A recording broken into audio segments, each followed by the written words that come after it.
This hearing of the Subcommittee on Delivering on Government Efficiency will come to order. Welcome, everyone. Without objection, the chair may declare a recess at any time. I recognize myself for the purpose of making an opening statement. Good morning. I want to welcome everyone today to today's DOGE Subcommittee hearing on U.S. foreign aid. This hearing comes at an important time, a time where all of us are witnessing billions of dollars in taxpayer waste, fraud, and abuse being exposed across every agency of our federal government. It comes at a time where oversight of U.S. foreign aid has uncovered billions of dollars that have been weaponized in furtherance of globalist far-left ideologies. The American people want change. The American people voted for change. The American people have spoken that they no longer wish to be enslaved by the bureaucracy's agenda of undermining U.S. interest abroad. In 2023 alone, Americans privately donated over $557 billion of their own money. Corporations donated over $37 billion. Foundations donated over $103 billion. That is incredible of the American people. In 2023, nearly 76 million Americans, almost 30% of Americans, formally volunteered through an organization. Volunteered. The government did not make them do that. They did this on their own. Donating and volunteering time is what supports schools and shelters, hospitals and hotlines, food banks, and more across only our country. Not only our country, but across the world. Ask anyone in Western North Carolina. Whether it be individuals, churches, or businesses, the American people are the most generous people in the entire world. And I'm so proud of that. They should be the ones who decide where their money goes. They can choose if they want to donate to a charity, a school, a church, or a nonprofit. They can choose if they want to privately donate to a transgender salon in Mumbai. They can choose if they want to privately donate to the British Broadcasting Corporation. They can choose if they want to privately donate to the Wuhan Institute of Virology through EcoHealth Alliance, or to electric vehicles in Vietnam, or to changing the national census in Bangladesh to be more gender inclusive. That is something they should be able to choose. That is something they should never be forced to do by our government. The Democrat-run USAID should not get to use our federal government, our U.S. taxpayer dollars, as their party piggy bank to push their radical agenda in countries that we have no business giving money to. 96% of all political contributions from USAID employees go to Democrat Party candidates or PACs. That's 96%.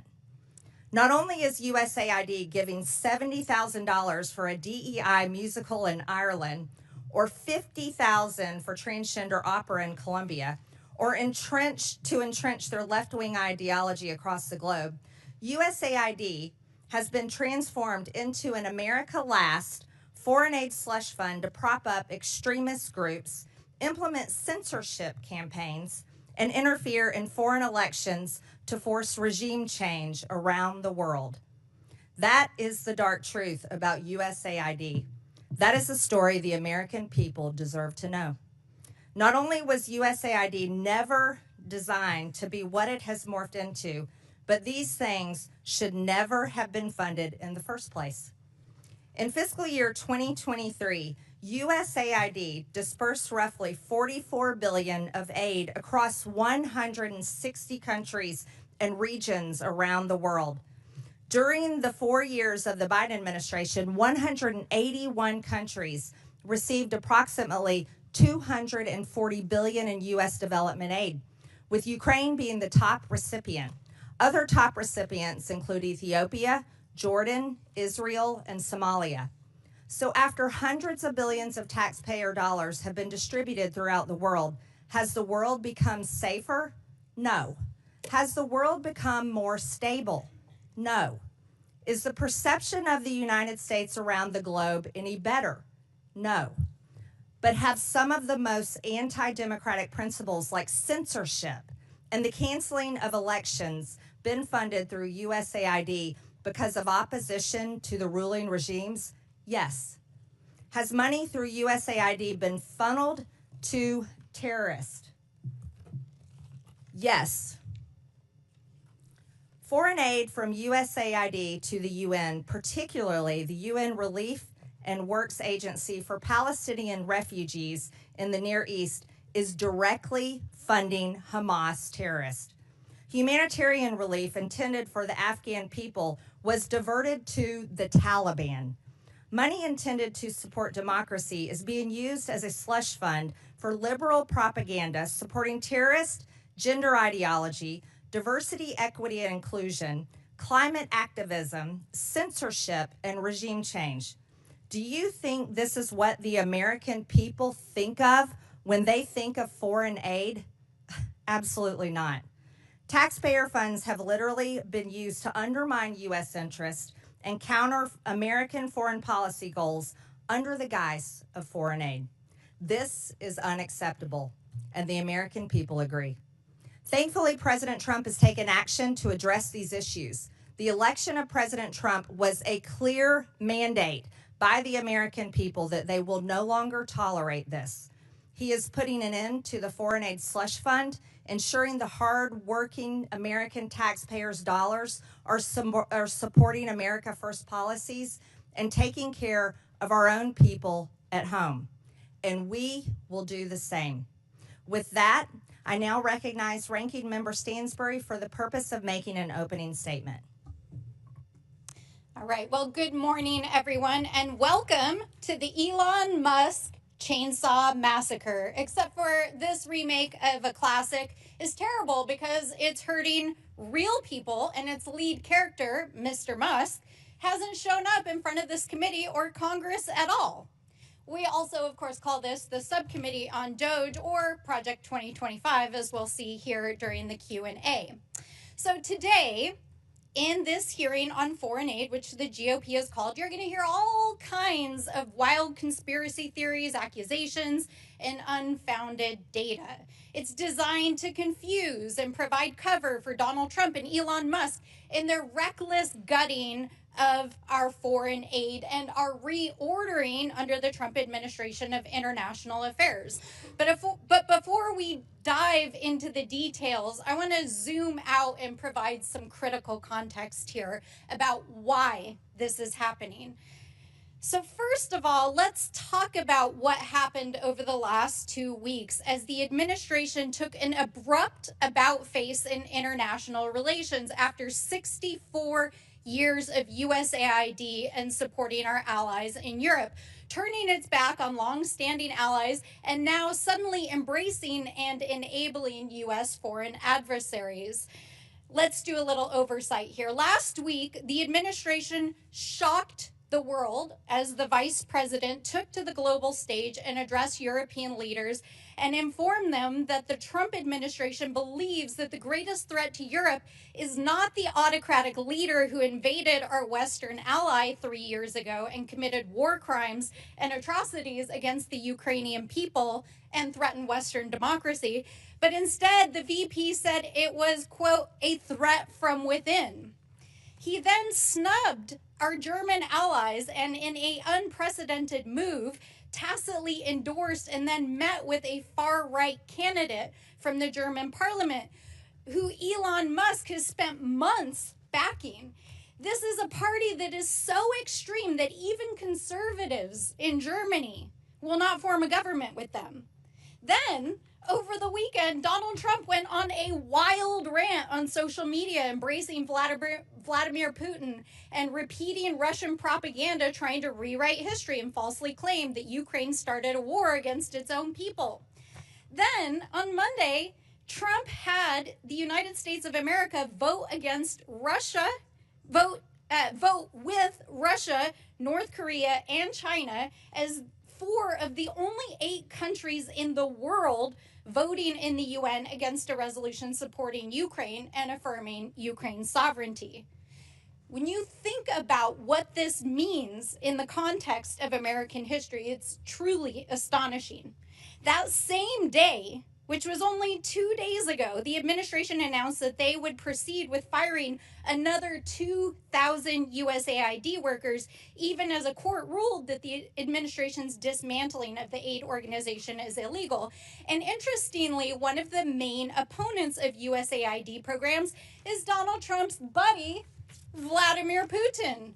Why? Because among the programs that the U.S. was funding before the funding was frozen was aid to Ukraine, including safe houses on the front lines, a free and open press to help keep people informed what was happening in the war, not to mention refugee resettlement in the United States. USAID was also engaged in democracy building in Eastern Europe and the Balkans, especially with the fall of the USSR. Of course, Mr. Putin didn't like that either. And these investments have been totally decimated over the last several weeks. Over the last 5 years, USAID has funded international aid to 212 countries around the world to promote international peace and security, to help maintain stability, and ensure that we are making good on America's promises. These investments are a fraction of the cost of weapons and defense, and the U.S. in the process is able to help promote national security, stop global pandemics, prevent hunger and mass migrations, and make the world and the United States a safer place. So when we hear conservative allies of Donald Trump repeat wild and unfounded claims about international aid, and we see a coordinated attack by conservative media, think tanks like those who are here today, members of Congress, the administration, we have to ask ourselves, what is really going on here, folks? Why the hell are they so hell-bent on dismantling an organization that has been so vital to American interests and Western democracy for so long? Over the last several days, they have fired thousands of federal employees. It really does make you wonder, doesn't it? And by the way, while they've been doing that, China has actually moved in already to places in South Asia that had their funding cut and is beginning to replace American diplomacy and aid in those places. So as we listen to this hearing today and hear from our witnesses, which I look forward to, I hope that we can get to the bottom of what is actually going on here today. And with that, I look forward to hearing the testimony. January 24th, Secretary of State Marco Rubio gave an order that came with a waiver for emergency food assistance, which was broadened even further several days later for life-saving services. Secretary Rubio has stated very clearly, we have a blanket waiver, and anybody who tells you they don't understand it, let me repeat it in very simple words. If it saves lives, if it's emergency life-saving aid, food, medicine, whatever, they have a waiver. I don't know how much clearer we can be. And if we're not applying it, then maybe we're not a very good organization and maybe they shouldn't be getting any money at all. Additionally, in-kind food assistance purchased from U.S. farmers is continuing. I'm pleased to introduce our witnesses today. Max Primorac is a senior research fellow at the Heritage Foundation's Margaret Thatcher Center for Freedom. He has more than 30 years of international work experience, including as acting chief operating officer at USAID and as a USAID contractor. From 2018 to 2019, he was an administration envoy to Iraq, overseeing a $400 million genocide recovery initiative to facilitate returns of Christians and other persecuted religious minorities. Gregg Roman is the executive director of Middle East Forum. He is a frequent commentator about Middle East affairs on both national and international news channels and studied national security and political communications at American University and Interdisciplinary Center in Herzliya. Tyler O'Neill is senior editor at The Daily Signal and author of The Woktopus, The Dark Money Cabal Manipulating the Federal Government. He is a writer and commentator on federal policy and has appeared on both local and national news outlets. Finally, Noam Unger is the Director of Sustainable Development and Resilience Initiative at the Center for Strategic International Studies and a Senior Fellow with the Project on Prosperity and Development. He has served at both USAID and the U.S. Department of State. Again, I want to thank all of you for being here to testify today. Pursuant to Committee Rule 9G, the witnesses will please stand and raise their right hand. Do you solemnly swear or affirm that the testimony that you are about to give is the truth, the whole truth, and nothing but the truth, so help you God? Let the record show that the witnesses answered in the affirmative. Thank you. You may take a seat. We appreciate you being here today and look forward to your testimony. Let me remind the witnesses that we will have read your written statement and it will appear in full in the hearing record. Please limit your oral statement to 5 minutes. As a reminder, please press the button on the microphone in front of you so that it is on and the members can hear you. When you begin to speak, the light in front of you will turn green. After 4 minutes, the light will turn yellow. When the red light comes on, your 5 minutes have expired, and we would ask that you please wrap up. I now recognize Max Primorac for his opening statement. Madam Chairman, thank you for this opportunity to testify before this very important subcommittee. The views I express here today are my own. Over the past few weeks, indeed, we have been treated to a daily litany of examples of waste, fraud, and abuse of taxpayer-funded foreign aid. USAID and the State Department used foreign aid as a global platform to push radical and even obscene ideas that have shocked and angered the American people. One cannot help but ask, was there anyone in the room raising their hand to say, this is not a good idea? This might cost us our bipartisan support in Congress. We might lose the trust of the American people. Yes, foreign aid should be a tool to advance our national security interests. In the past, it did. Today, it does not. Frankly, it has been doing harm. While spending more on aid, there is more world poverty and hunger today, more political instability, and developing countries are more beholden to our adversaries. At USAID, I co-chaired an interagency working group that put all aid projects through a counter-China lens.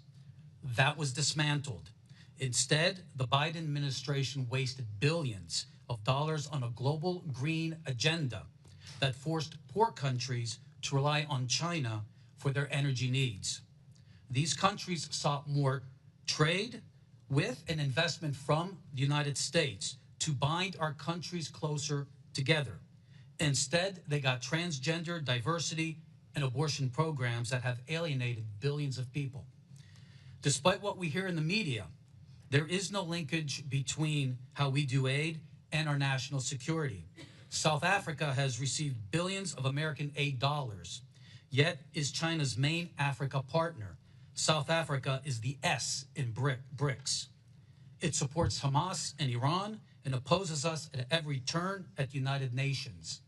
Last summer, Mozambique and Tanzania, other large aid recipients, conducted 2-week military exercises with the People's Liberation Army, expanding Communist China's power projection to the lip of our Atlantic Ocean.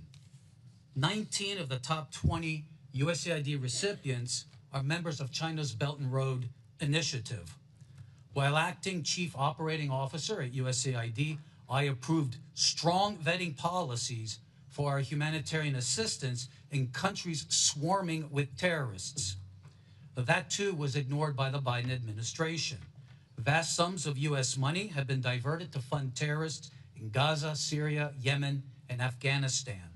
NGOs have been hit with heavy fines for violating our anti-terrorism financing laws. But closer scrutiny is warranted, for the problem is endemic in the aid culture. Last year, USAID launched its $45 million Global Civil Society program based on the social theories of an Italian Marxist. Literally, we have been funding radical NGOs around the world that oppose capitalism, democracy, NATO, and Christianity. None of this is counter China. This is counter America. Again, a resounding yes that foreign aid can be a powerful tool of diplomacy to promote freedom, prosperity, and peace in accordance with our national interest and our values, but not as an instrument of progressive imperialism. Regardless of which party controls the executive branch, aid officials must ensure that every single foreign aid program can pass the Middle America smell test on waste, fraud, and abuse. Aid decisions must always secure bipartisan support. There must be full transparency on who is being funded and what they're doing, not only for the members of Congress, but especially for the American people. The fiduciary failure of our aid officials over the past 4 years has done tremendous damage to foreign aid's credibility and America's standing in the world. Thank you, and I look forward to your questions.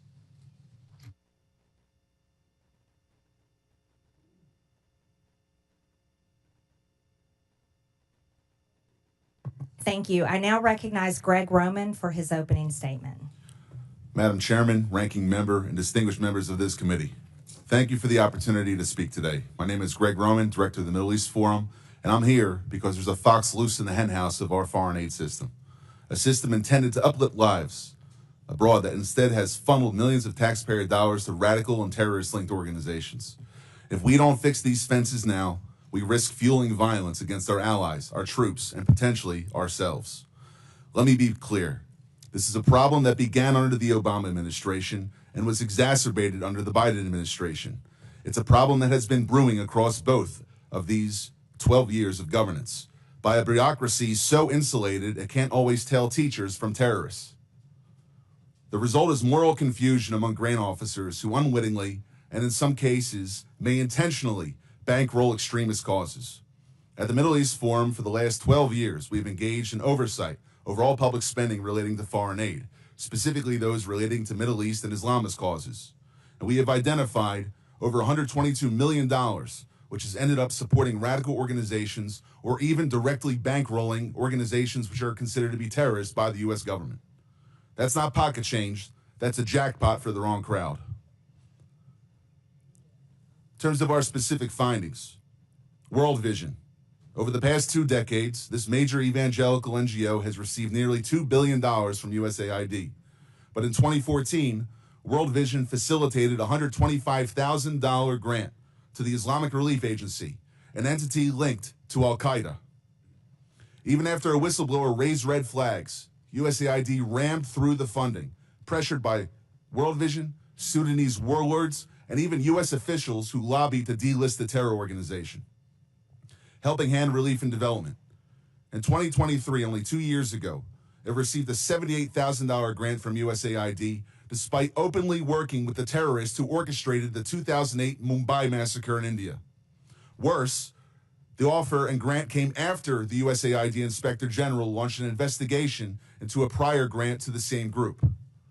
The Jamal Trust Bank in Lebanon. USAID dollars helped pad the pockets of this financial institution, later designated by the U.S. Treasury Department as a terror sponsor for sponsoring Hezbollah. This was no mere oversight.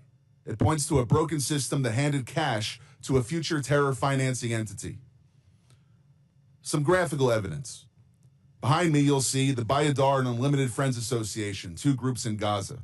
Members of the Gazan charity Bayadar cozy up to senior members of the Hamas Politburo, like Abdul Salam Haniyeh, the son of slaughtered Hamas leader Ismail Haniyeh, credited as one of the planners of the October 7th attacks on Israel, which killed Israelis and American citizens. Meanwhile, UFA officials have called for their lands to be cleansed from the so-called, quote, impurity of the Jews. You'll see behind me 4 images which don't just show members of Bayadar and UFA associating with members of Hamas, but also USAID officials, employees of the U.S. government, receiving awards because of their cooperation with these 2 Hamas-linked entities. You even have a Facebook post from a few years ago, which is the USAID office in Jerusalem celebrating their relationship with a Hamas entity. I can't find anything more disgusting. And as the ranking member said, we're looking for evidence. This is not a conspiracy. This is a U.S. government communication. Lastly, masking the money trail. Billions of dollars in USAID grants are lumped under miscellaneous foreign awardees, making it impossible for Congress, the media, or the public to track who's really getting the funds. According to public testimony in another hearing in this Congress, a portion of this money has ended up in the hands of al-Qaeda affiliates in Syria. How does this happen? The oversight conducted by USAID is as weak as a house of cards in a windstorm, like handing out cash in a dark alley and hoping it doesn't buy trouble. USAID's vetting system is archaic, relying heavily on self-reported data with no real-time checks or teeth. Primary grantees are entrusted to vet their own subcontractors, even when those grantees themselves might sympathize with radical causes.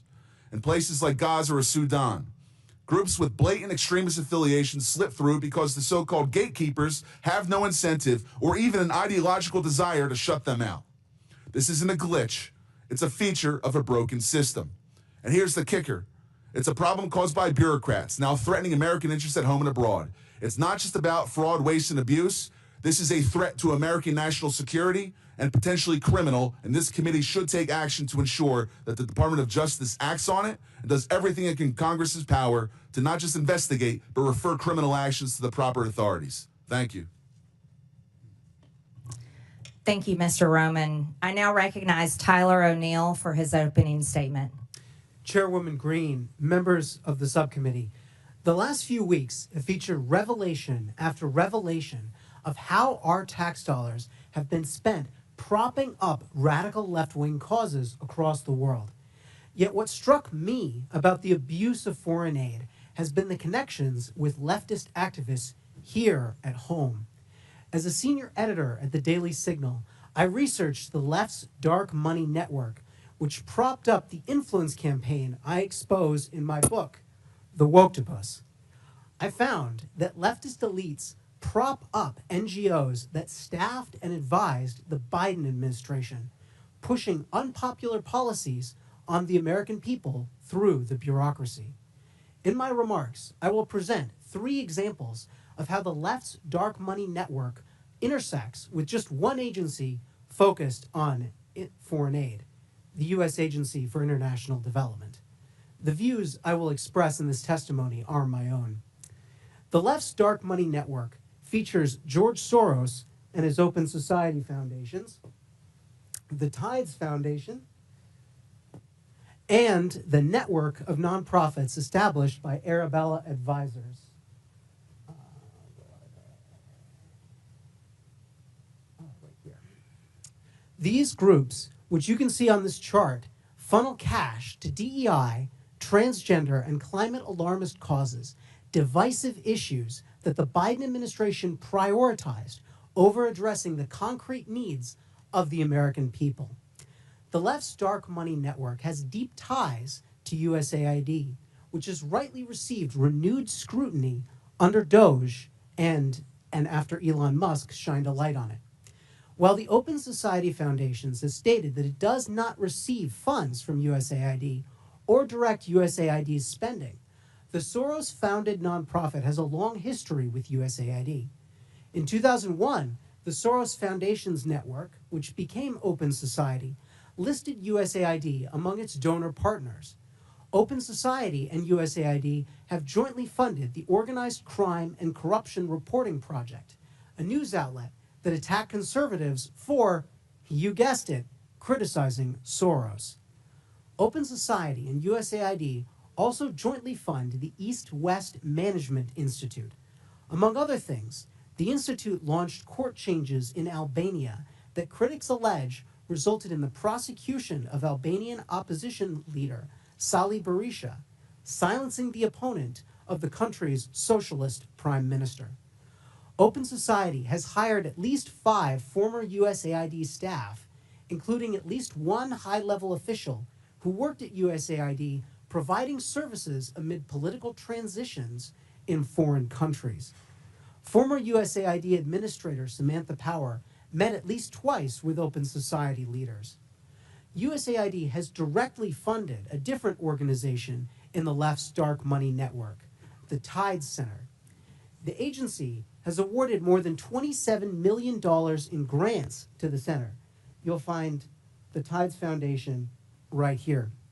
The Tide Center has funded many of the leftist groups that influence the Biden administration, and it also operates its own in-house nonprofit called Palestine Legal, which represents anti-Israel rioters in court and gives them legal advice. Former USAID staff have also gone on to work for Arabella Advisors, which is a for-profit company that set up pass-through nonprofits. These groups allow donors to support specific projects without being associated with these projects. One of the nonprofits, New Venture Fund, set up a secretive group called Governing for Impact. Even though Governing for Impact had existed for barely 2 years and did not appear in a Google search at the time, its leaders met with and advised top staff in the Biden administration, executive-level bureaucrats who oversaw the vast federal bureaucracy. Leaders of the Rockefeller Foundation, another funder in the left's dark money network, previously held roles at USAID, including the former administrator, who now serves as the foundation's president. Other USAID staff have gone on to work at the nonprofits that staffed and advised the Biden administration, including the Center for American Progress, the Human Rights Campaign, and the American Civil Liberties Union.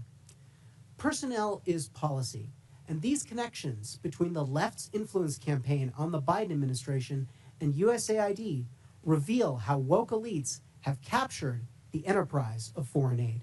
Thank you. Thank you. I now recognize myself for 5 minutes of questions, and I will inform this committee and the public watching that if, pardon? Oh, sorry. I'm sorry, Mr. Unger. Apologize. I didn't mean to skip over you. I now recognize Mr. Unger for 5 minutes. Madam Chair, Ranking Member Stansberry, distinguished members of the subcommittee, I am honored to share my views with you. They are my own and not those of my current or former employers.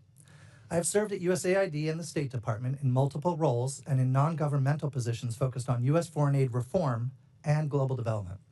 My government service took place during the administrations of Presidents George W. Bush, Barack Obama, and Donald Trump.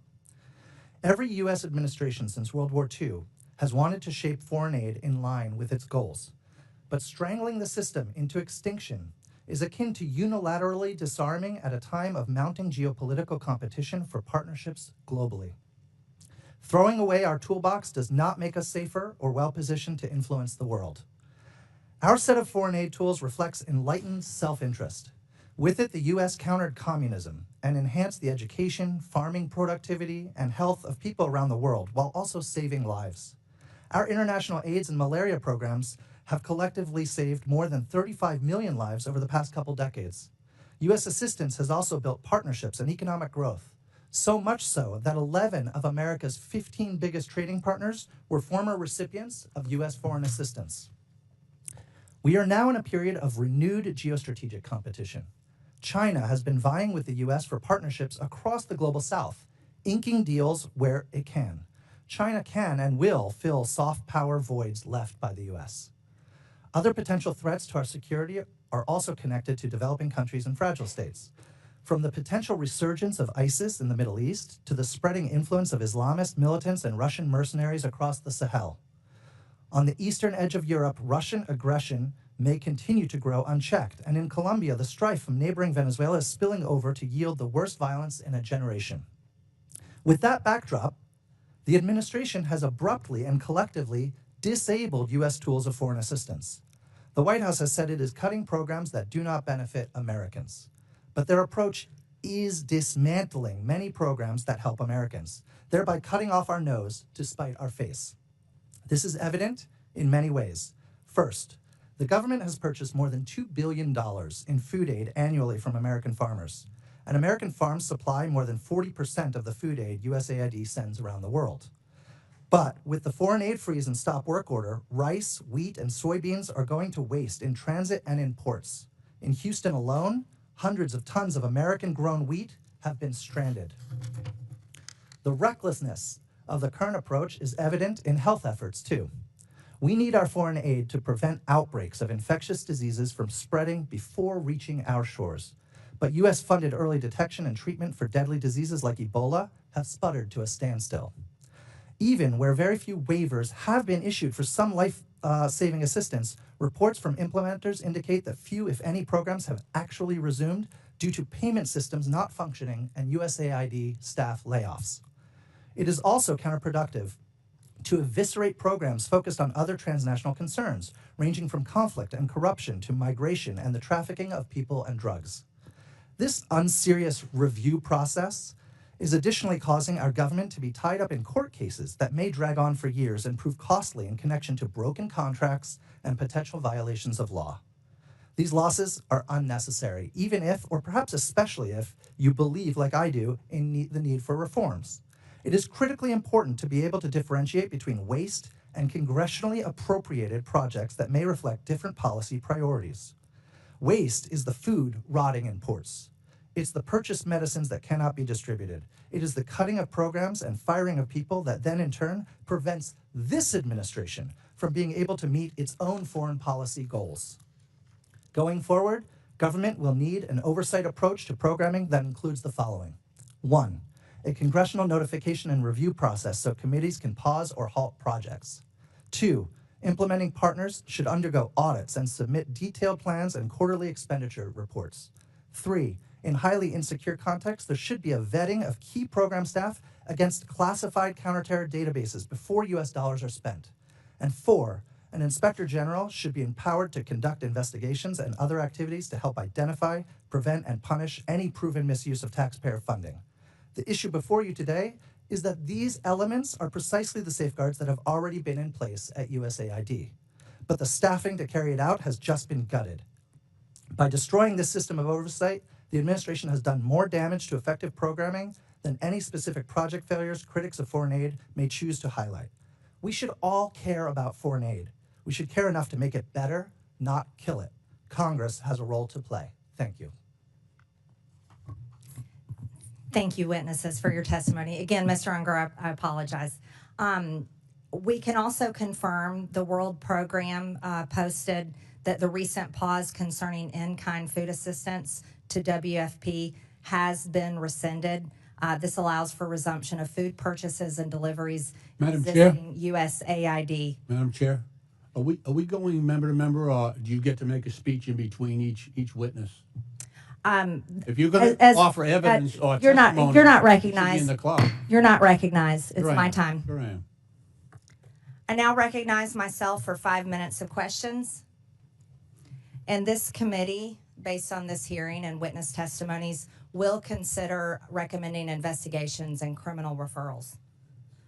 When Joe Biden was president, his son Hunter was on the board of a Ukrainian energy company called Burisma. The prosecutor general of Ukraine at the time, Viktor Shokin, was investigating Burisma for corruption. Biden threatened, and is on video, to withhold $1 billion of USAID grant to Ukraine if Shokin wasn't fired. Mr. Primorac, is USAID supposed to be used as leverage by a president to protect his son?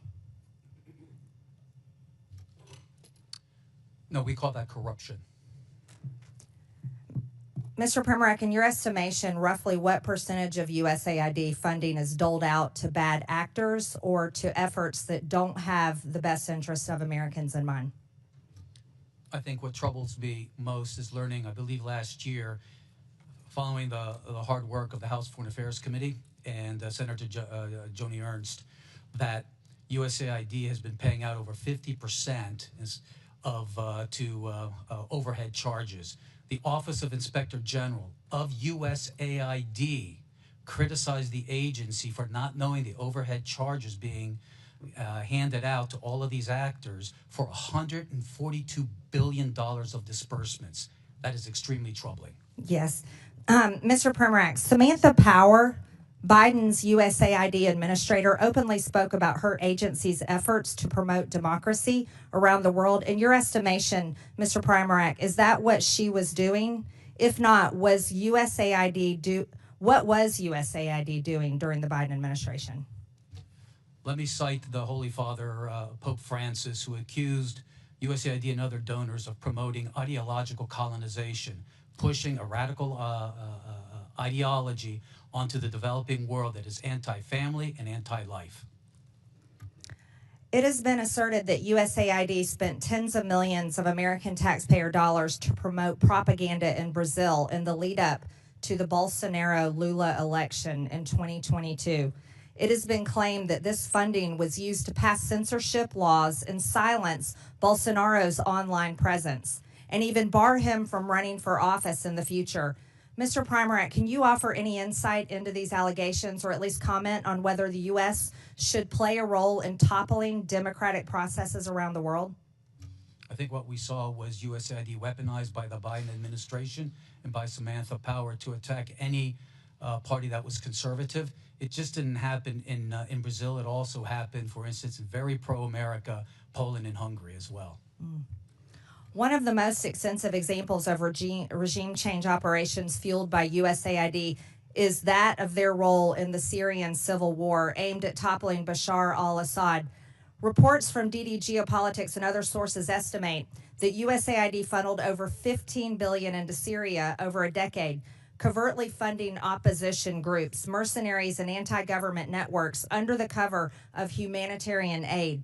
This included support for militant factions and propaganda efforts, often in collaboration with the National Endowment for Democracy. The operation culminated in Assad's overthrow in 2024 by Western-backed groups, with USAID's financial trails documented in congressional budget reports and criticized by Syrian officials as interference masked as assistance.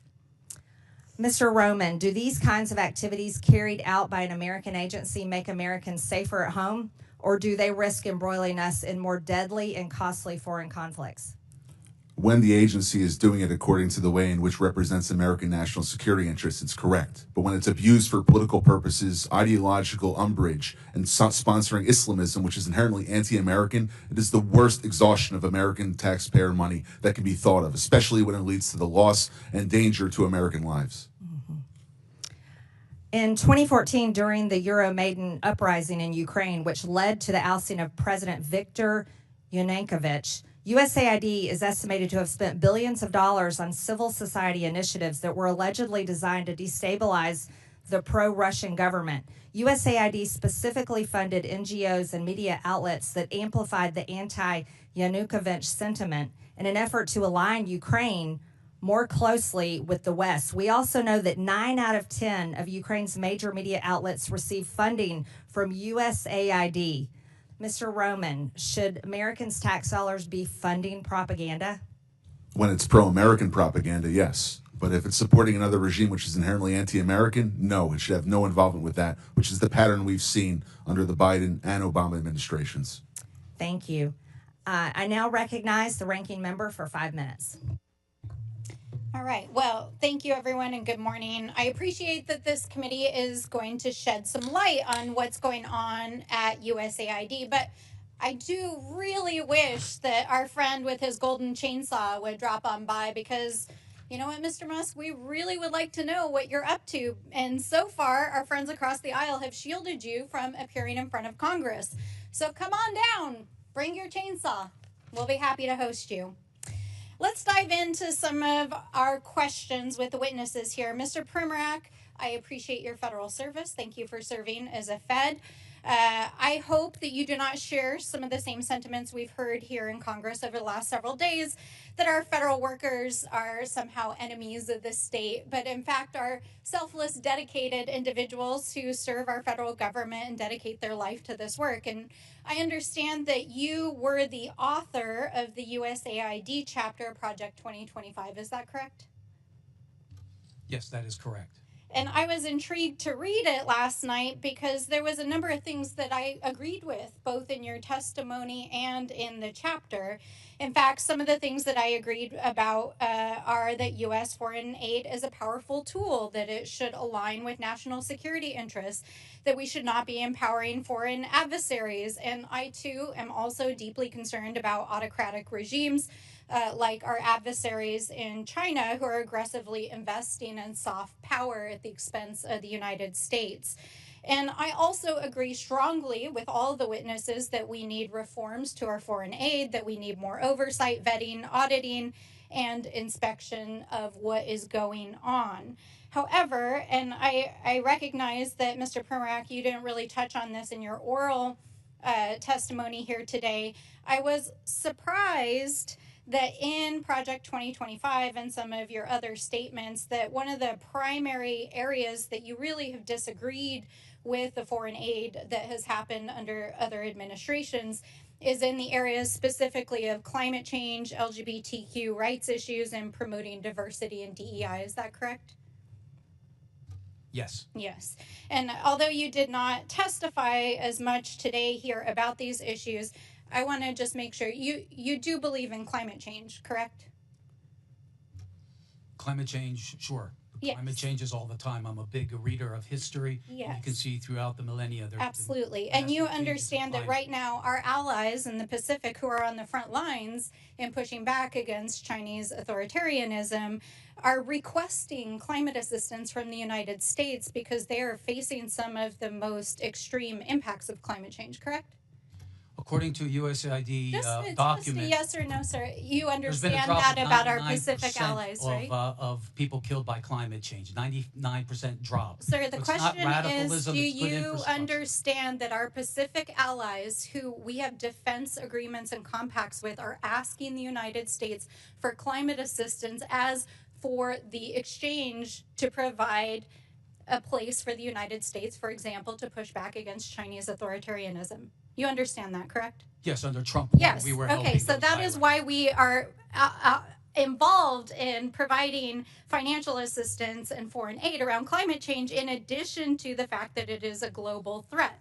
Now, I understand that you also, and I'm not even going to use the language here because I very much disagree with it, but I just want to ask, you agree that LGBTQ people exist and have human rights, right?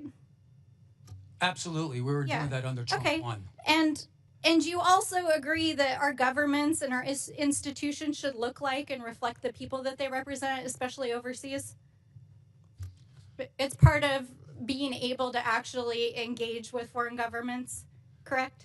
If we want to do counter China, there's nothing more that has I'm alienated asking billions you a of very people than pushing straightforward an question. ideology that they resent.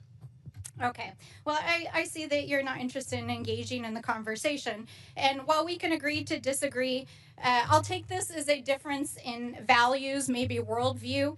But I just want to point out here that this perfectly aligns with what the Trump administration is doing in trying to gut programs around diversity, equity, inclusion, supporting LGBTQ rights and human rights overseas, and climate change, and helping our allies overseas. And this is not waste, fraud, and abuse. This is a different worldview. You can't just call something waste, fraud, and abuse because you disagree with it. Now, Mr. O'Neill, it's nice to see you here again. Oh, I am out of time, and I will circle back. Thank you. I now recognize the gentleman from Texas, Mr. Cloud, for 5 minutes. Thank you, Chairwoman, and I appreciate you holding this hearing. I appreciate you witnesses for being here. It's been astonishing to watch. We already knew that there was a tremendous amount of waste, fraud, and abuse in our federal government, but to watch over the last few weeks as the extent and egregiousness of it has been revealed. I have said a number of times how aggravating it is that this government is forcing the American people to pay for the demise of their own country. We've seen this a number of times, especially in how foreign aid is treated. And much of this funding we're realizing now, as Mr. O'Neill has pointed out, we're uncovering is the world's largest money laundering scheme in history. And so I would like to think that if these kind of things were put to a vote, that our friends on the left wouldn't vote to support a pickle maker in the Ukraine, or to have transgender operas in other countries, or to send people to Paris Fashion Week and the like. I would like to think if that was a vote, that would also get a no vote on the other side of the aisle, that this is stuff that is not necessarily, the taxpayer dollars shouldn't be funding. But you got to wonder about the vitriol you see when these things come uncovered to protect these things. Now, definitely the border trafficking institution that was set up, the complete industry, the censorship apparatus. Those are examples where we really saw that these taxpayer dollar funds were going to these NGOs that were purely leftist organizations that were turning out voters and getting all this, basically being a campaign front at taxpayer expense. And so you got to wonder how this is happening, because this is not in the legislation. There's no line item in a legislation that has these sort of things in it. So, Mr. Primorac, I'd like to ask you, where are these decisions being made? Who's making the decisions about where these dollars go? This is a combination of cooperation between the Congress and the White House. I can tell you that during my tenure at USAID, everything that we did had strong bipartisan support. Unfortunately, when President Biden came in... But it's someone in an agency somewhere, is that right, making the decision? How's that decision made? Who's making that decision? Like, that is before the check goes out, who's pushing the button that says, send this check? It starts with the administrator, goes down to the bureau level and the office level. But in the end, contract officers have to make sure at the Office of Acquisition Procurement that these are following U.S. laws and the policies of the president. Contract officers. Now, are these people elected? We hear a lot about elected officials making these, certain decisions. There's no one at USAID that is elected. So, yeah, so the people sending money are not elected officials. Okay, just wanted to clarify that. One of the issues we've had is trying to track this dollars once it goes out to bring accountability to it. And there is no connection that we've been able to find to an employee ID number, for example, connected to where the grant money is going out or the contract money is going out. We're working on legislation to fix that. But one of the things that's really disturbing is the fact that some of the money that's going out doesn't even have a name of where it's going out. You talked about that, Mr. Roman. Could you speak to that for a second? It's to the tune of billions of dollars. Correct. Miscellaneous foreign awardees. The issue with it is that while the individual grantees have to apply for a vetting process that USAID conducts in terms of a government review, including with counterterrorism databases, there's a self-certification process by their sub-grantees.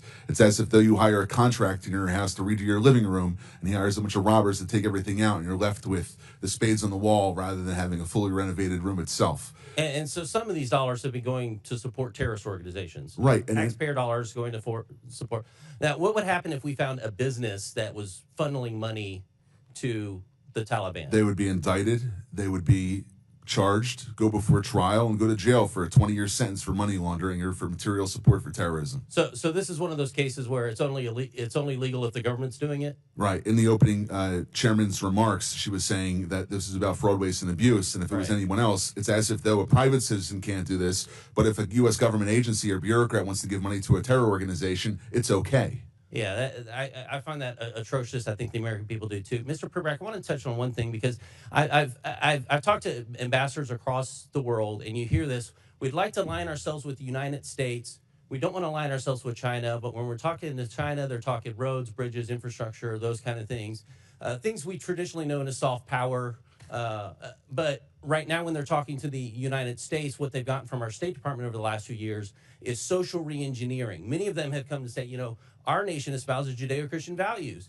They don't. And even as I talk to pastors across our country who are working to send millions into missionaries, their eyes in Christian universities to understand the fact that our State Department is actually sending billions to counteract those ideals. Could you speak to that? You can quickly answer, and we have to move on. I've spoken to many foreign African officials, for example.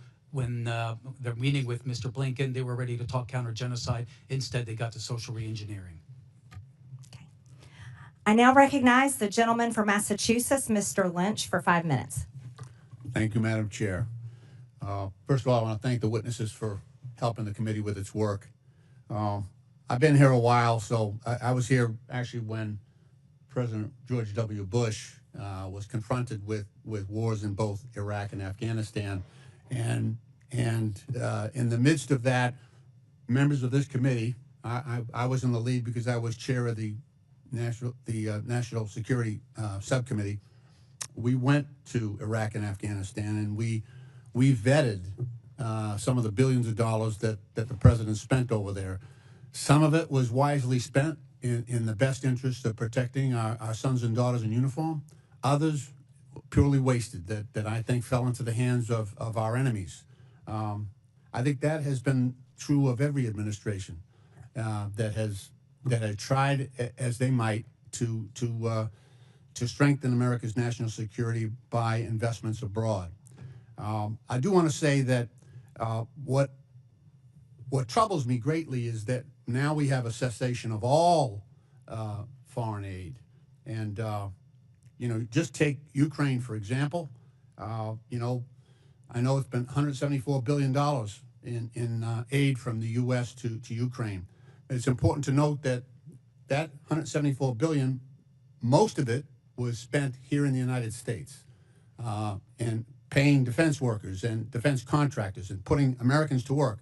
90% of that on the defense side. And then when you look at the grain shipments that we have made, not only to Ukraine but to others, because obviously their agricultural systems are inoperable right now, those are American farmers. And Madam Chair, I would like to ask for unanimous consent just to submit this article from the Associated Press entitled "The USAID Shutdown is Upending the Livelihoods of Farmers and Other Americans." Without objection. Thank you, Madam Chair. So, and what also troubles me is that now we have a president saying that Ukraine started the war. And Mr. Roman, you're a really smart guy. You're up on this stuff. You pay attention. Do you seriously believe that that Zelensky invaded Russia? Okay. No, sir. Okay. I'm just happy to hear say that. I expected that, but look, members on this committee, some are new, so some weren't there, but we all sat in classified briefings for months where our defense and intelligence personnel would brief us and say, okay, this week Vladimir Putin is moving his armored divisions from Vladivostok in eastern Russia 4,000 miles and positioning them in front of the Ukraine border, anticipating an invasion. And then, afterwards, after the invasion, actually 2020, I think it was, Putin took credit, said, I ordered the special operation against Ukraine. And yet, we have a president saying the opposite. He's saying that Ukraine invaded Russia. They started the war. And it's just, to restate Mr. Primorac's question, was there one Republican in the room that raised their hand and said, no, Mr. President, that is a lie. That is false. I didn't hear anything. Not one of my colleagues corrected the president and stood up to him and said, no, Mr. President. No, Mr. President. It was Russia. It was Russia that started that war. They invaded Ukraine. And it's right for the U.S. to stand with Ukraine and their people. I didn't hear any of that. That's what troubles me. I had instances where I agreed with George W. Bush on some things. And I had plenty that I disagreed with. But, that's Congress's role here. That's our job, to call out the truth to power. And so this idea that all foreign aid should be suspended is an attack on common sense. It's an attack on American national security for this country, and we should be more careful. I agree. Let's look at the areas where we're spending foreign aid in an area and in a way that is good for U.S. national security, and let's get rid of the stuff, some of it you've already pointed out, that it is not in our central interest. That's a good process that I would like to engage in. Thank you, Madam Chair. I yield back. I now recognize the gentleman from South Carolina, Mr. Timmons, for 5 minutes. Thank you, Madam Chair. My colleagues across the aisle are quick to judge the actions of this president in the early days of his administration. But I didn't hear any loud voices from across the aisle when President Biden, who was clearly experiencing severe cognitive decline, ran this country. I don't even know who was running the country. I don't know who was making the decisions. I don't know how those decisions were being formed and who was signing the executive orders he was engaging in. So it's just very rich that I'm hearing all of these concerns about President Trump's efforts to negotiate peace in Ukraine and the manner in which he's going about it.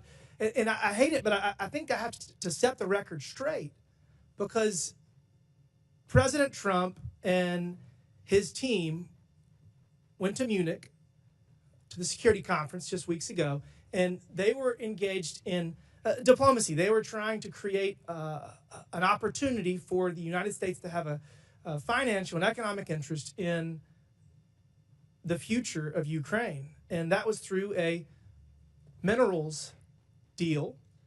The U.S. has a strategic interest in having a long-term supply chain for rare earth minerals. And so President Trump said, we can get on board with this. Let's do this. It might not be the NATO membership that they want, but it's a close second.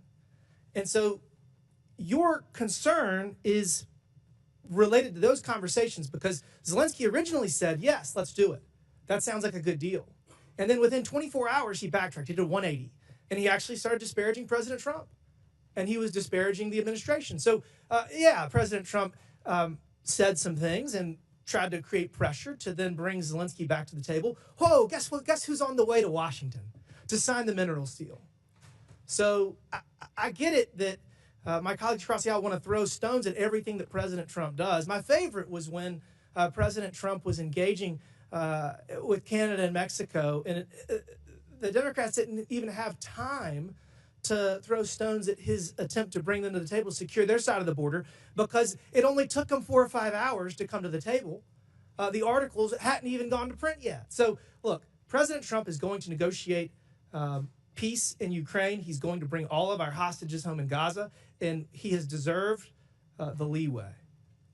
Now to the issue at hand, USAID. 77 million people voted for President Trump because we are out of balance. The Biden administration, whoever was running the show, engaged in ridiculous policies that the American people disagree with, whether it's with DEI or trans policies, whatever it is. We're turning the page, and we're not going to abdicate our leadership in the global community. We're going to hit reset, because we are so out of balance that all we can do is go to zero and then build back. Because we're not going to spend $2 million on sex changes in Guatemala or $32,000 for a transgender comic book in Peru. These are ridiculous policies that the American people have overwhelmingly said they do not want. So, Mr. Roman, to the issue at hand, how do we make sure when we get our foreign aid back running that we don't give money to terrorists? That's a great question. So there's 4 recommendations that I would offer. The first is no more miscellaneous listings, as we had heard from the gentleman before. We have to use public vetting processes that require complete transparency, encourage independent audits, and mandate strict screening. Why did we not have transparency before? I have, for the last 18 months, been trying to get information about a grant made to what we believe is a Hamas affiliate, and the Freedom of Information Act Department, or the Freedom of Information Officer at USAID, has stonewalled me for the last year and a half. And this goes back all the way to 2015. It's as if bureaucrats think they know better. Bureaucrats think they know better. Guess what? We're going to create transparency across all of government. And that is what President Trump is doing through Elon Musk. Elon Musk has been asked by the president to serve. And he is going to bring transparency, not just to USAID, to every single nook and cranny of the government, because that is what the American people want. And it's 2025. We have the ability to do that. Mr. Roman, continue. What else can we do to make sure? I'll go quick. I know we're limited. Stronger accountability mechanisms, clawback provisions, stiff penalties for misuse, criminal investigations if you go towards the terrorism financing. The State Department, under Secretary Rubio's review, must have a roadmap for better oversight. And lastly, the legislature must give teeth to its funding bills. We have to be able to have robust penalties, transparency mandates, and real-time oversight tools, rather than waiting 3 years to get reports from contractors when they've already committed the violation past the statute of limitations. I'm out of time. We all know sunlight is the best disinfectant, and that's the path forward. With that, Madam Chair, I yield back. Thank you. A member of the public audience made an obscene gesture. It was caught on camera to a member of Congress. I would like to remind everyone in the hearing room to follow the rules of decorum. Capitol Police will now remove the offender, and I expect members of the audience to maintain decorum. We'll take a pause for a brief moment.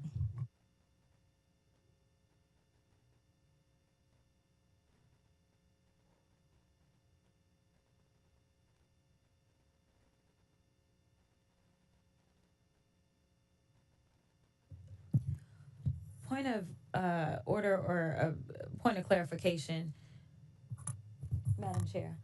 Okay. Well, never mind.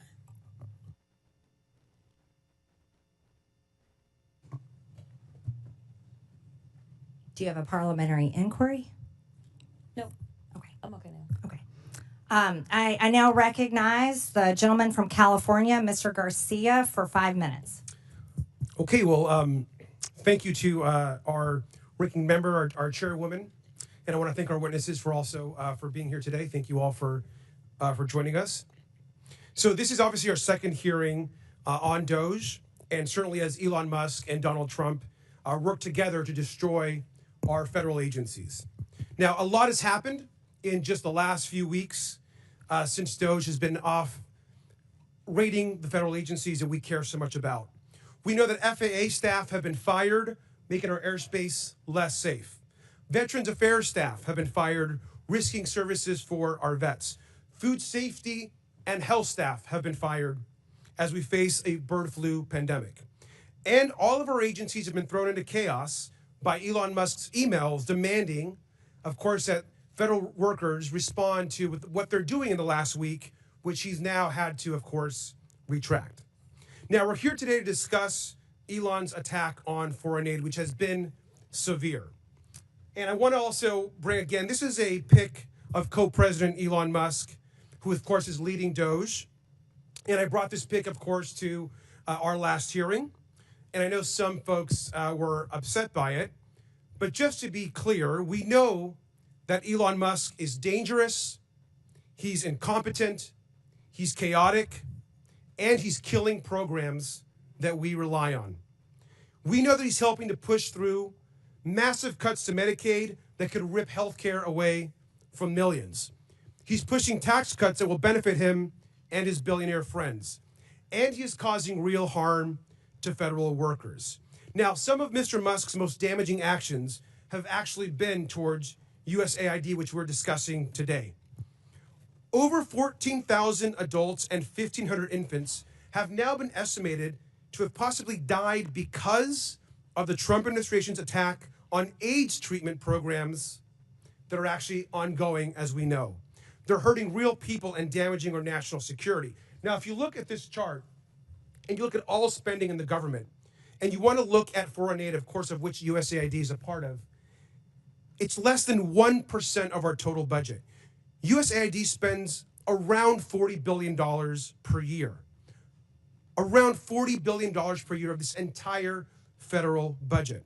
Meanwhile, other parts of the budget, including, for example, the Defense Department, spend almost 16% of all federal spending in fiscal year 2025. In fact, about half of other discretionary spending in this chart.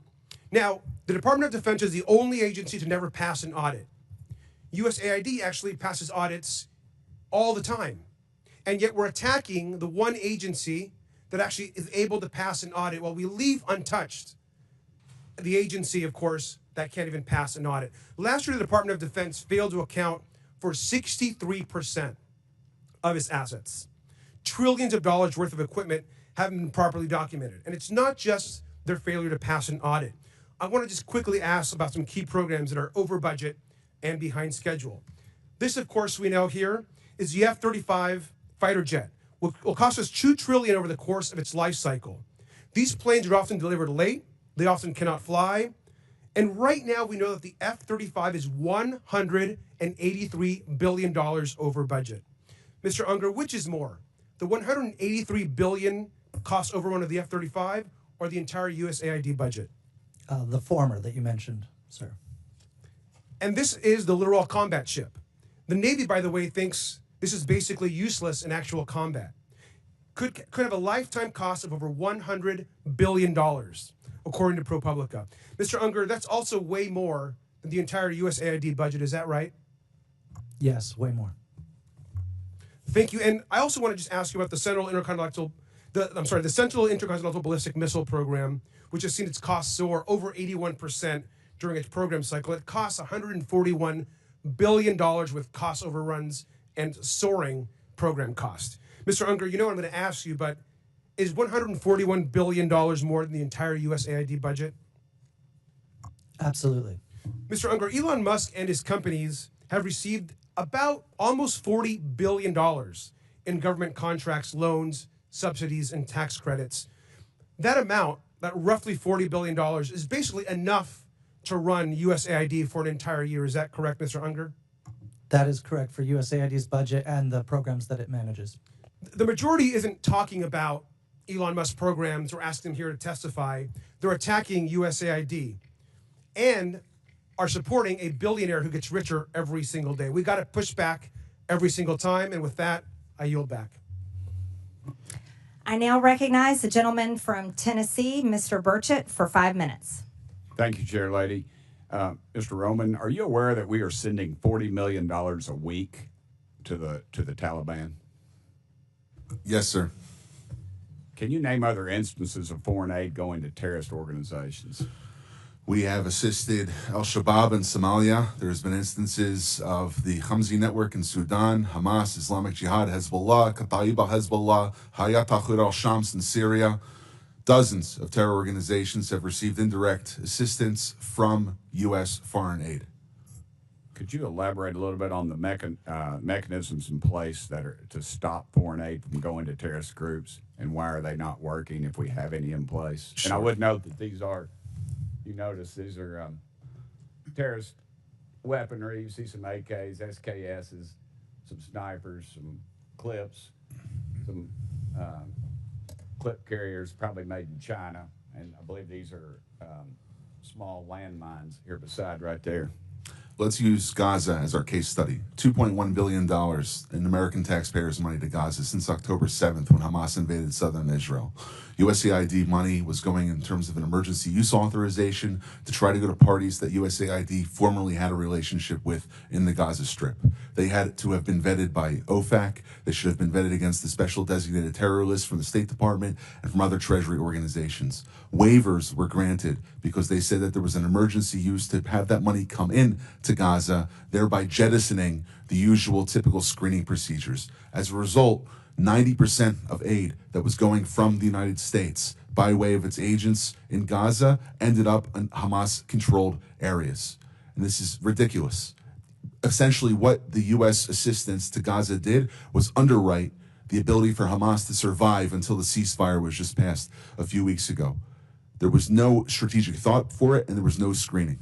Seems like the emergency might have been armed terrorists to kill civilians. Would that be accurate? That's accurate, and even more than that, Samantha Powers, the administrator for USAID, was intent on having Israel not be able to defend itself. To not be able to defend it. Correct. Mr. Primorac, is that correct? How do you say that? Primorac? I got Burchett, man. Nobody gets mine right, so don't worry about it. What is it, Primorac? Perfect. All right, thanks, brother. How did terrorists exploit our foreign aid loopholes? Well, we have a lot of our international. Can you pull your mic up? I'm sorry. Can you hear me? Yes, sir. You have international NGOs and UN agencies actively lobby here in Washington, D.C. against vetting policies that would prevent it. I was the senior vetting officer at USAID, and what we did. Did you say United Nations is doing this? The UN? Sure, everybody who's getting money lobbies here. That they're lobbying against us. I'm sorry, Mr. Roman. There's actually someone who used to work for one of those lobbies, the largest NGO lobby, Interaction. One of our co-witnesses here worked for them from 2018 to 2023. USAID effectively self-funds its own external private lobby that then goes back to Congress and asks for more money for USAID. So the taxpayers fund this lobbyist who's working against American interests. Correct. Possibly killing our allies and possibly Americans. They bring together groups in Washington that overseas work with groups that kill Americans. Yeah, I don't need a flow chart to show that. I appreciate it. Do you think USAID programs have been aligned with the national security interests of the U.S.? No, they have not. They have actually helped China. Mr. Roman? No. Okay. How do these programs compromise our national security, Mr. Primorac? They actually push China. They actually push much of the world towards China on the green energy agenda. They push people, ordinary people, billions of people towards China because of the resentment caused by our social re-engineering. Are we being lobbied by these pro-communist China groups currently?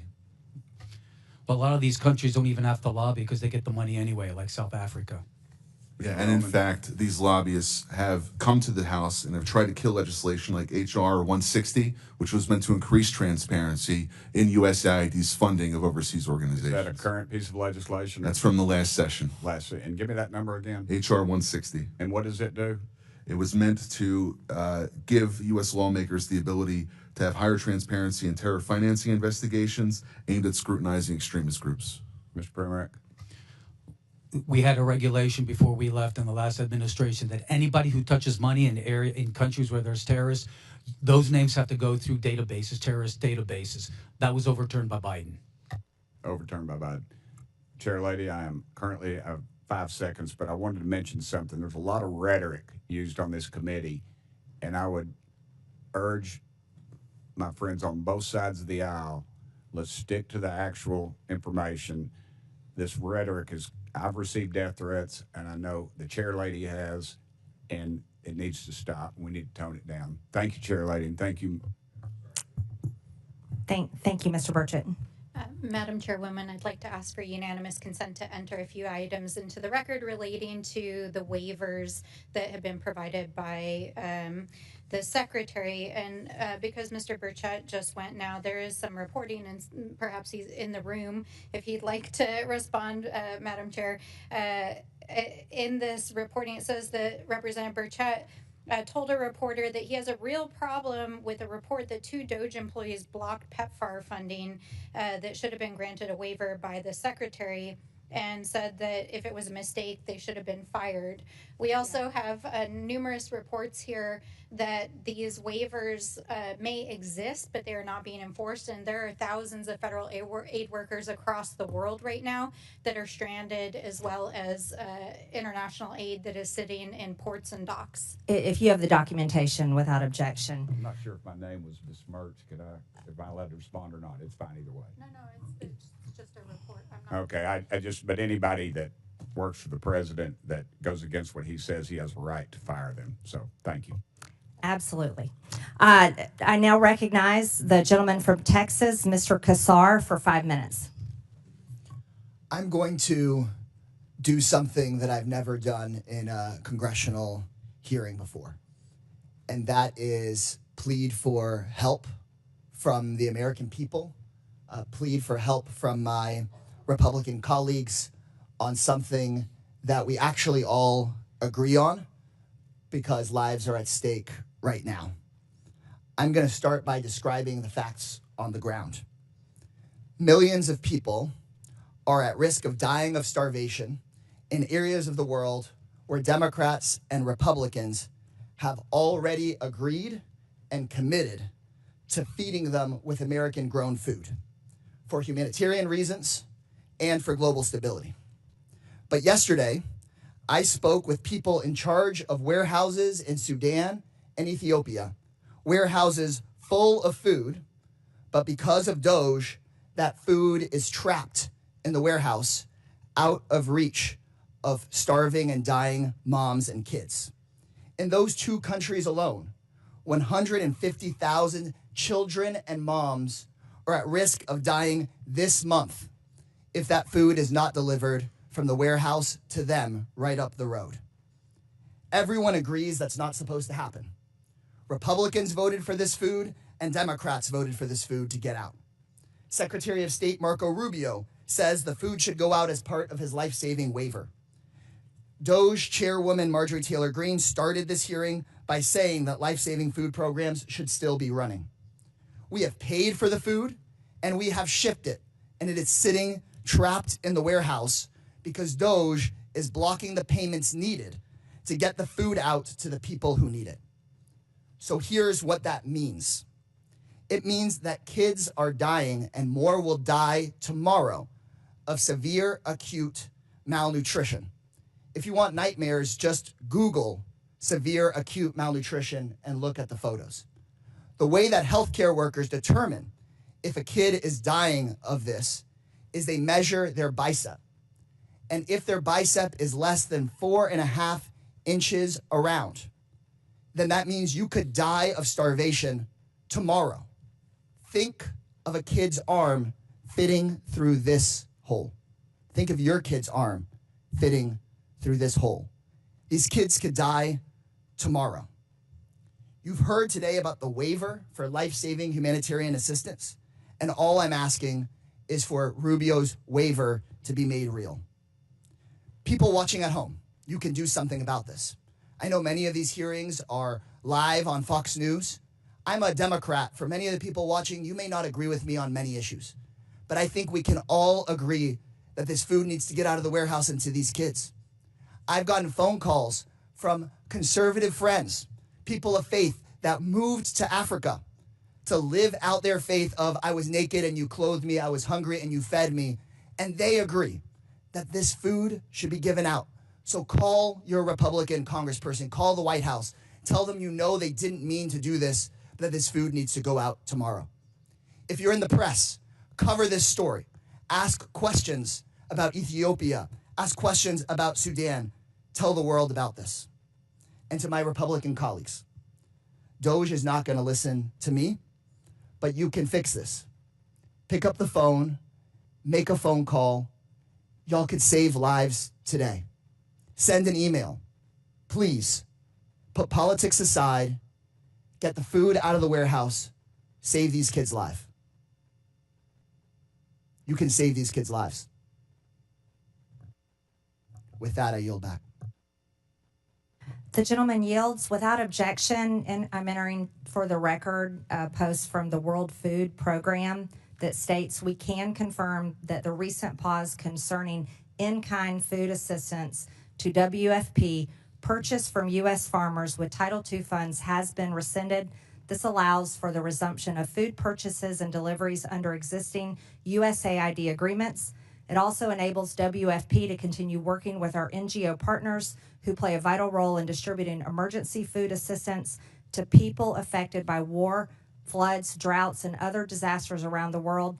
WFP continues to work closely with the U.S. counterparts and all our donors to ensure consistent, uninterrupted emergency food assistance to hunger hotspots that span Sudan, South Sudan, Gaza, Haiti, and other crisis areas. I now recognize the gentleman, where's my list?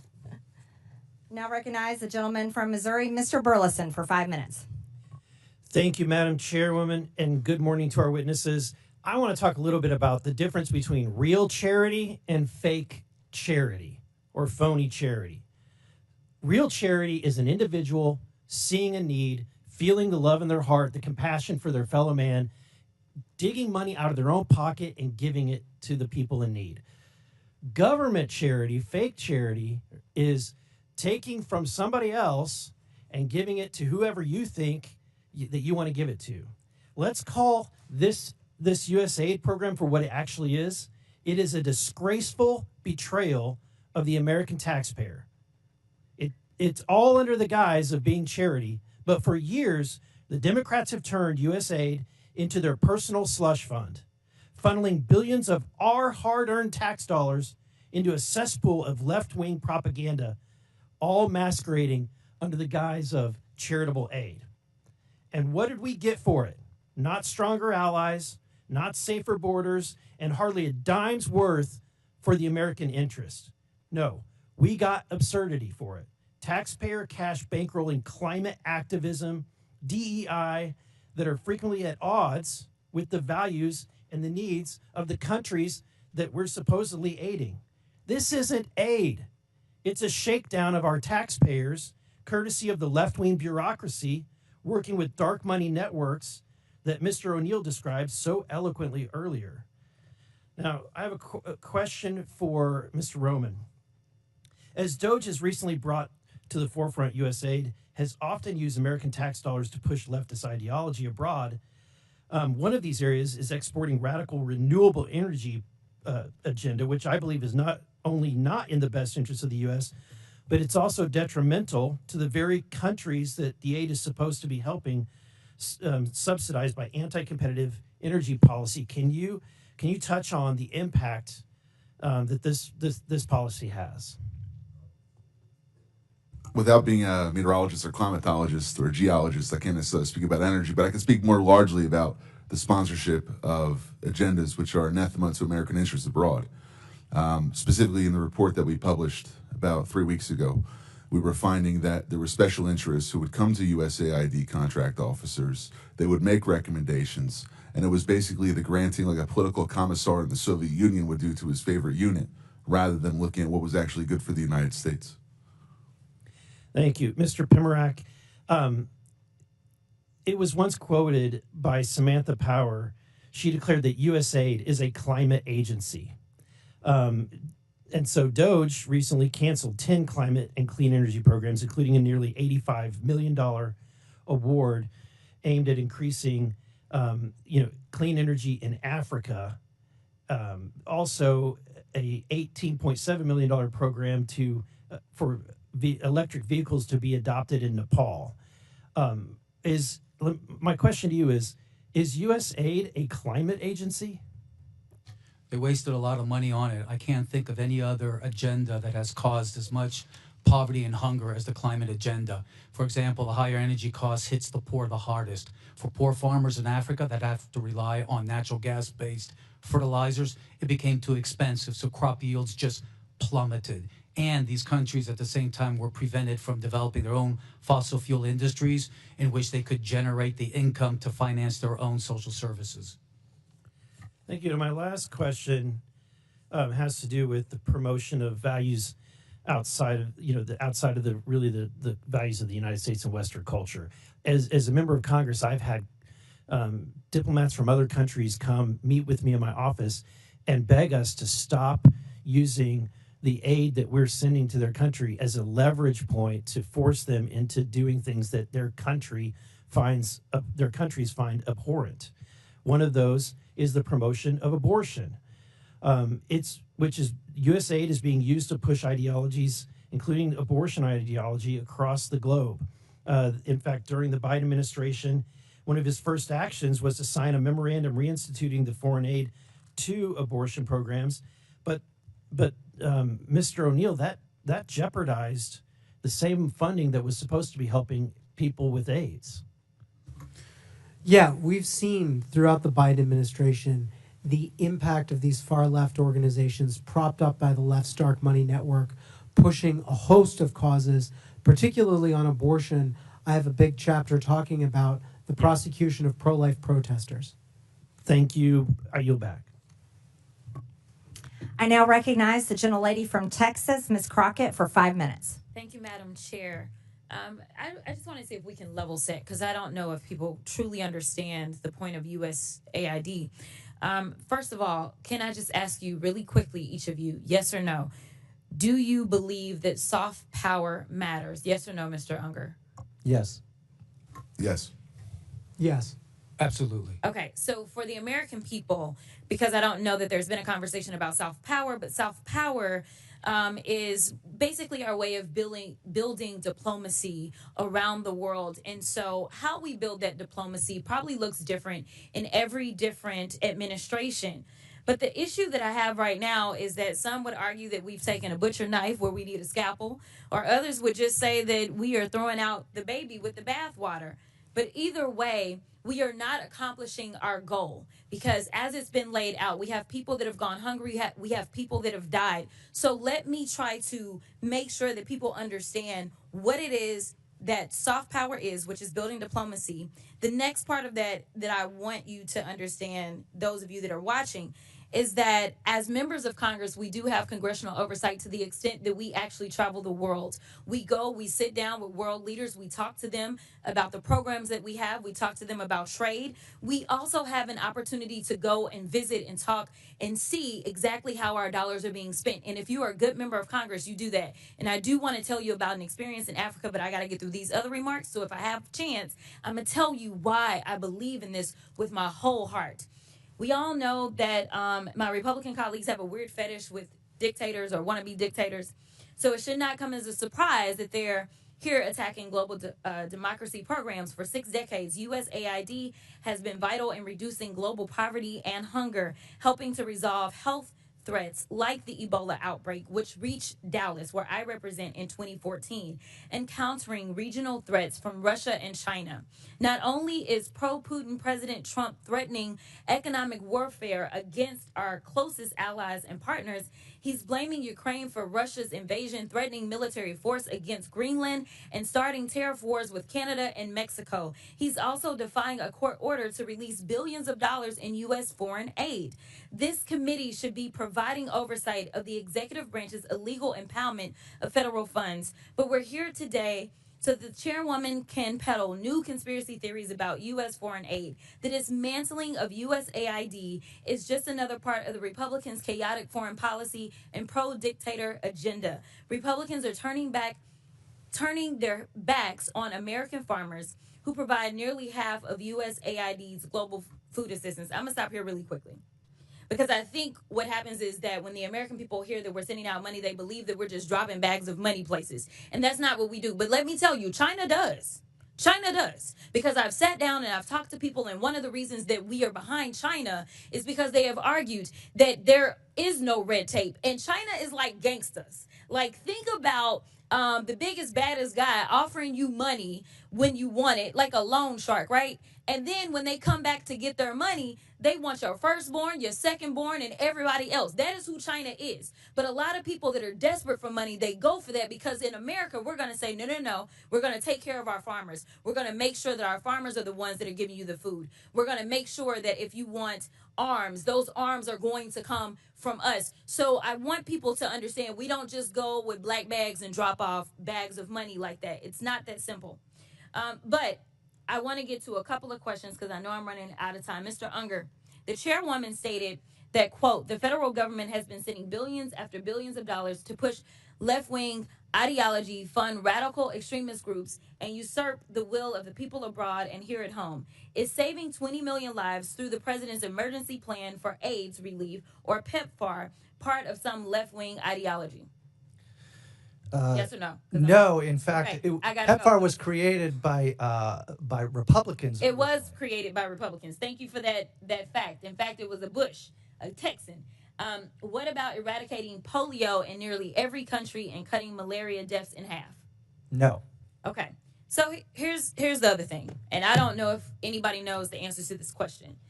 We have been talking about USAID and trying to pretend like it's the devil, but when we look at the numbers, is it 50% of our budget that goes to USAID, Mr. Unger? Yes or no? The money that goes to AID is less than 1 cent if all of the federal budget is $1. Thank you. It is less than 1% of our budget. So we are focusing on less than 1% instead of the other 99%. I need the American people to wake up and recognize and start asking questions about these other areas, such as the gentlelady's time has expired. I now recognize the gentleman from Georgia, Mr. Jack, for 5 minutes. Chairwoman, I wanted to ask for unanimous consent to enter an article into the record from this morning. It is an article from the Washington Post this morning titled, Judge Orders Trump Administration to Pay Millions in USAID Funds that the UN World Food Program is owed more than $820 million in funds, from just this morning. Without objection, so ordered. Mr. Jack? Well, thank you, Madam Chairwoman, and I want to commend you for holding hearings, trying to ensure that the taxpayer dollars is held accountable. Our last hearing, I just want to note for the record, we discussed the $2.7 trillion over the last 20 years that has been distributed through improper payments and wasted, taxpayer dollars wasted over the last 20 years, $2.7 trillion. And one of the things I want to talk about today are some of the general waste, fraud, and abuse we've seen within the USAID program. So if I could start with Mr. Primorac, what was USAID's original mission and mandate, and how has the agency strayed from those initial priorities from your perspective? It was started in the 1960s to combat Soviet imperialism, communist imperialism, and it did a good job. It responded to a lot of natural disasters, did a good job, helped to integrate former Warsaw Pact countries as allies of the United States, did a good job during the Clinton administration, but especially afterwards in the Obama administration, and it went full scale under the Biden administration, started pushing a social reengineering agenda. And if I can speak to that for a moment, what would you say are the main deficiencies in USAID's vetting and oversight process that has led to this waste, fraud, and abuse? It's an aid industrial complex that refuses to have accountability and oversight. And Mr. Roman, if I could ask you just to expand upon that. Sure. I'll give you an example of the Together Project in civic space. Islamist organizations which work with designated terror organizations in different Middle Eastern countries and territories came under attack by our organization, the Middle East Forum, back in 2017. They put together a lobby which acted as an umbrella to go to Congress to say, ignore that organization that's exposing public data about money going to radical organizations that are so-called, quote-unquote, Islamophobic. So by using politically charged language, they try to cover up their associations with terror organizations. Then they went back to USAID, said, look, Congress is going to fund us now because we lobbied for successful bills, and they got more money. And what steps would you say, Mr. Roman, are needed to be taken to ensure grant recipients follow the rules and cooperate with the policies in place? I think there's a gap in vetting and enforcement, allowing funds to move both directly and indirectly to extremist-linked groups. You have to have a pipeline where all the money that's coming out of U.S. government coffers is traceable exactly to which organization and subgrantee it goes to. And then once, if you have $1 touch one individual, that individual or that organization has to report back to be compared against U.S. vetting databases before a check is cut to them. And if I could ask the same question to you, Mr. Primorac, what are some steps we could take to ensure the grant recipients don't evade some of the requirements needed? I think we need to have a consolidated website where every single award and sub-award is on there, where not only members of Congress can look at it, but the American people who fund this can go through it. And that's the kind of transparency and accountability that's going to force folks to be careful what they do. And if I can just ask, we'll go back to Mr. Roman. I really appreciated that example. With what time I have left, could you offer any other examples of mechanisms by which entities evaded transparency requirements, something that we all talk about, and we've all seen the egregious spending across the board that's been illuminated by many members of this committee over the last 2 weeks. But when it comes to evading some of these requirements, I want to speak directly to that and enter that into the record to the extent you could share. There's a bifurcation of the problem. One is the organizations which are abusing U.S. taxpayer dollars, but the second is the bureaucrats who are allowing them to get away with it. Sometimes because they're not looking and being blind to the issue. Other times because they're intentionally pursuing an ideological agenda that Congress didn't appropriate or authorize. You have to direct funding to have individuals that are getting money to be able to authorize that money, and the reports on the grants that they make after the funding period is over should also be publicly available rather than just how much money was spent. In addition to that, there is many other individuals and partnerships that go beyond USAID. For instance, foundations supporting extremists, persistent lapses in sanctions enforcement, and also potential violations of U.S. criminal statutes. The report that we put out suggests that funding streams may have contravened laws prohibiting material support to terrorism, sanctions violations, fraud, and false statements, both by the grantees and some of the grantors. Well, I appreciate the testimony from both of y'all today and for all witnesses for appearing before the committee. Ultimately, I think what the chairwoman's been trying to do through these hearings is try to ensure that American taxpayer dollars are protected and used to the betterment of American citizens and our interests here in our country, and they're not wasted. And if I could just spend, Madam Chairwoman, the last 20 seconds of my my questioning today, noting that we in our committee should have a decorum. And the other side, after our last committee hearing, which should have been a bipartisan issue, talking about waste, fraud, and abuse within government programs going out the door, shortly after that hearing, one of our committee members called for real weapons to be brought to this political debate. And I think that's atrocious. I think that's egregious. And I would just like to note, I will reclaim my time, but I'd just like to note, Madam Chairwoman, that I think you're not recognized, Ms. Stansbury. You're not recognized. And you're spreading lies. You're not recognized, Ms. Stansbury. so. I will just close by saying we should have more decorum in this, and expect it, especially from the American taxpayers who are paying our salaries to be here. Thank you. Thank you. And I do want to agree with that. There was a member of this committee that went on CNN and said it's time for actual weapons to be used.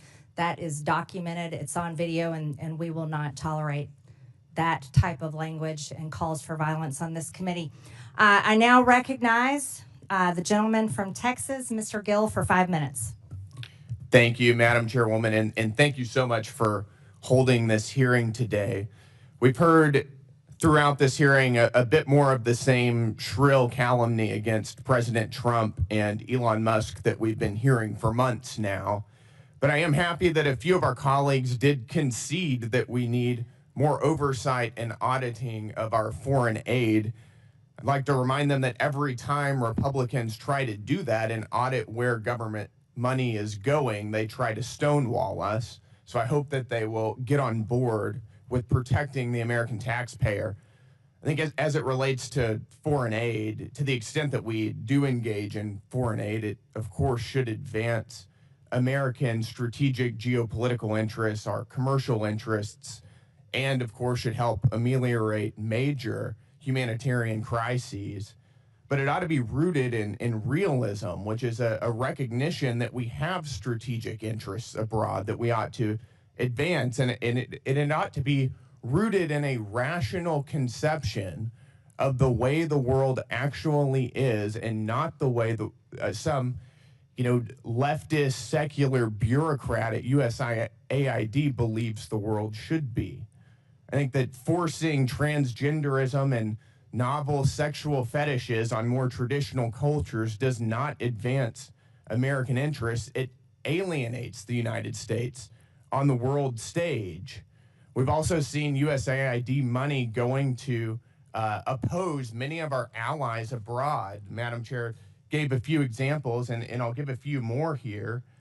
We've seen USAID money funding efforts to influence elections in India against Prime Minister Modi. We've seen our ally Hungarian Prime Minister Viktor Orban accusing USAID of funding left-wing media outlets that are opposing him.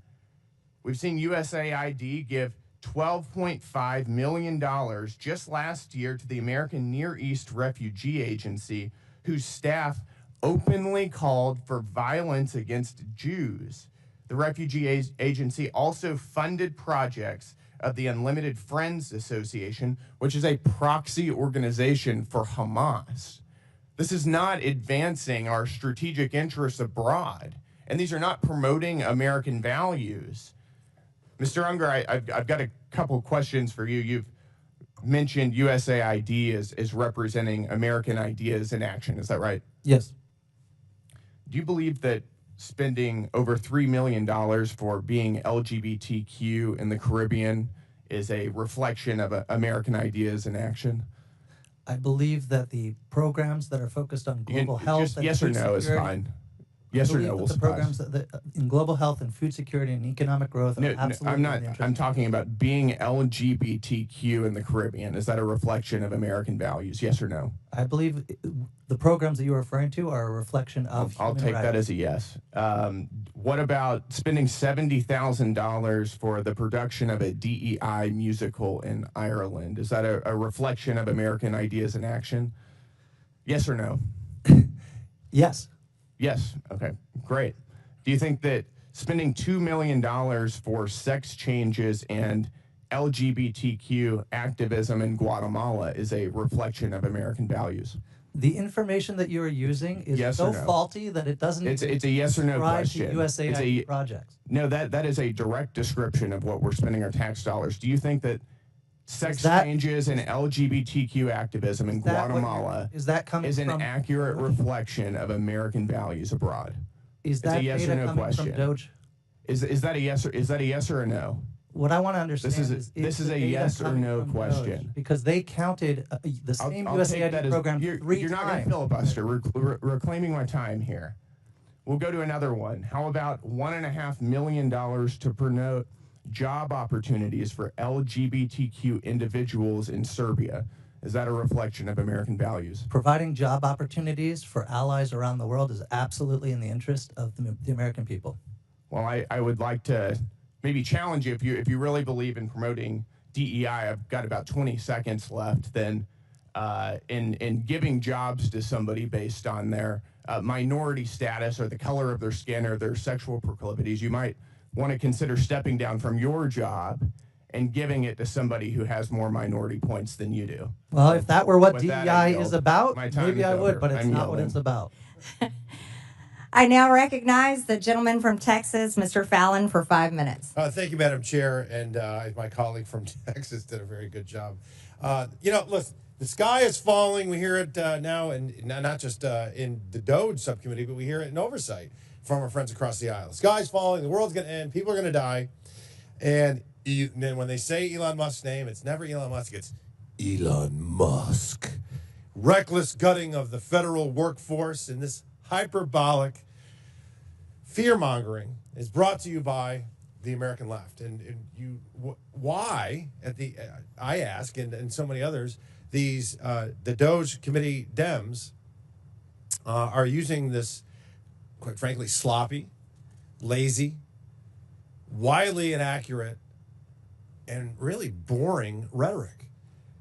Because this administration and this president is finally acting boldly, because so many administrations in the past haven't. They're acting boldly and courageously to ensure, wait for it, that the American taxpayers' dollars fund federal workers that work. I know that may be a radical concept to some. Now, let's set the record straight as well. Secretary Rubio has made it sure. He issued a blanket waiver for any life-saving aid. I think it's $72 billion that we're spending.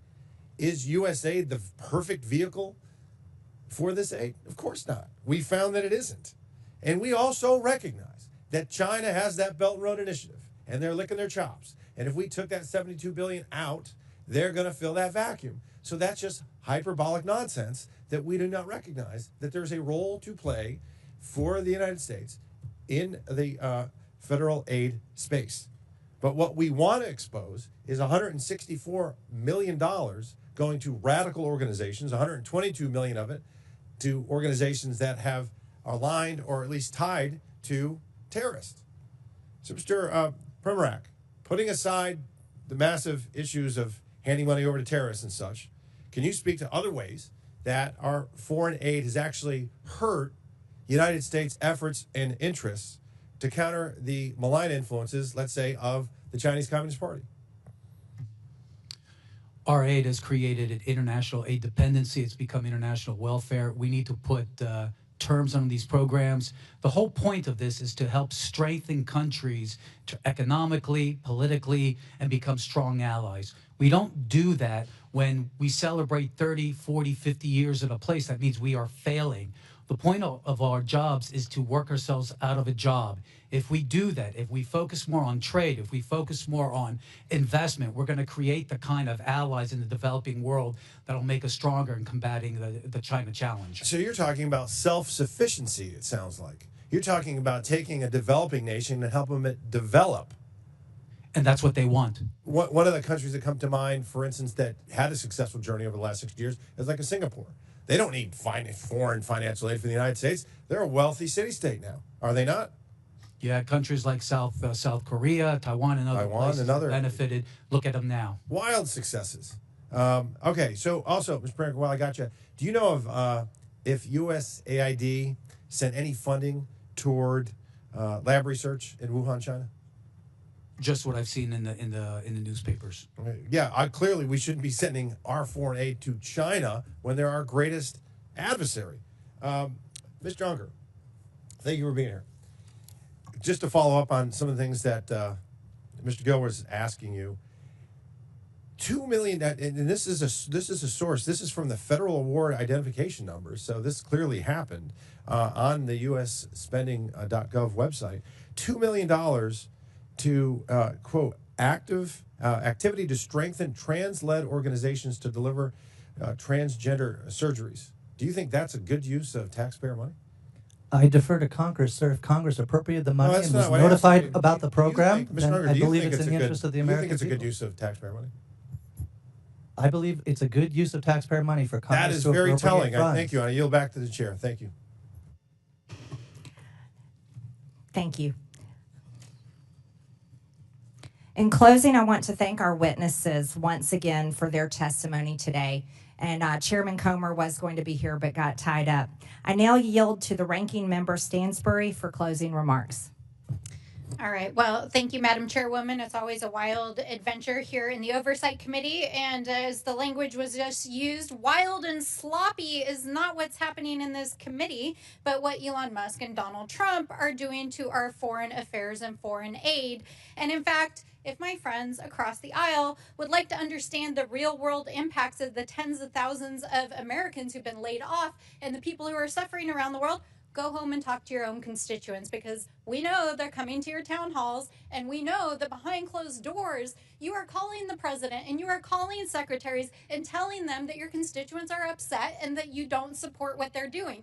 So I do not appreciate you all sitting here pretending like this is not what you support, okay?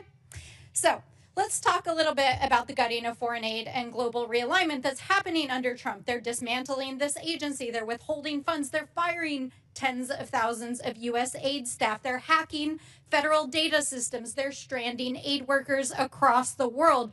International food aid is rotting in ports. American farmers have lost millions of dollars in income. And a global realignment with our foreign adversaries, including Vladimir Putin, is happening at a scale unlike anything we have seen in American history. And the administration knows that these activities are illegal. They know that they've overstepped their constitutional authority. They know they're violating statutory law. They know they're violating appropriations law. They know that they're violating federal employment laws. And they know that they are reversing American foreign policy in a way that we have never seen before. And Donald Trump and his allies are trying to redefine the Constitution by tweet. They're threatening federal judges, intimidating federal employees, and yes, even members of Congress using the Department of Justice. And why? We don't know, because not a single person from the administration has come here to testify in this committee or in any committee about what DOGE and Elon Musk are actually doing.